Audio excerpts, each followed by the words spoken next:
So, but even so, if you're high on one, you're still quite likely to be high on the rest of them. So then the question is, what's the correlation between G and each of these sub-elements of G? And then what's the correlation between the sub-elements of G themselves?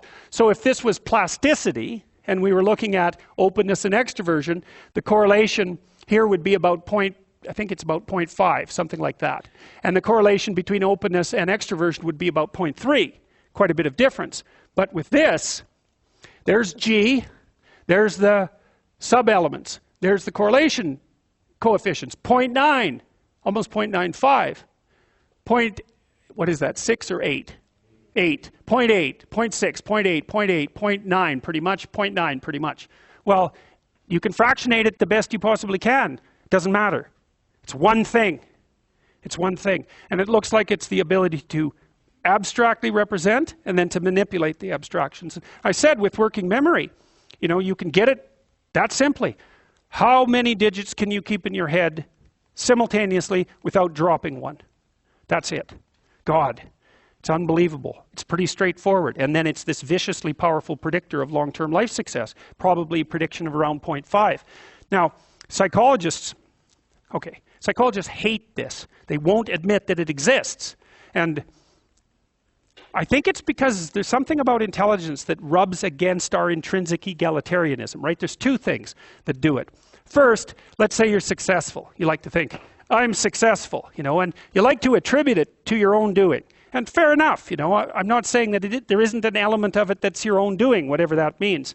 But if your nerve conductive velocity happens to be high, there's a lot more probability that you're going to be successful. And it's kind of hard to blame that on you or to attribute it to you for that matter. So it indicates a kind of statistical arbitrariness about the distribution of success and failure in our society. Okay, so that's one thing. People don't like that idea. The second thing is that it turns out to be very difficult to raise IQ.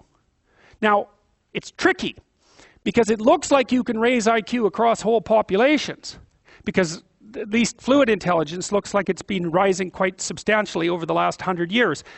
Maybe as people are better nourished and better educated, but also more prone to continually manipulate abstractions in their life. Because I mean, kids start with computers when they're like 2, you know. So, but if you take a group of people and if you take a group of low IQ people and you try to raise their IQ, it's very, very difficult to manage it without a tremendous amount of investment.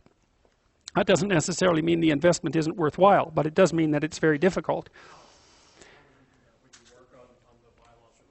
Well, the best thing to do, as far as we can tell, the best thing to do is get the nourishment right. That seems to be the most effective.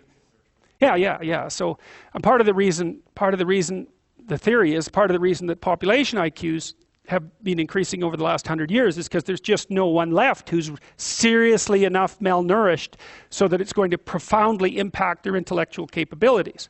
So breastfeeding seems to raise IQ.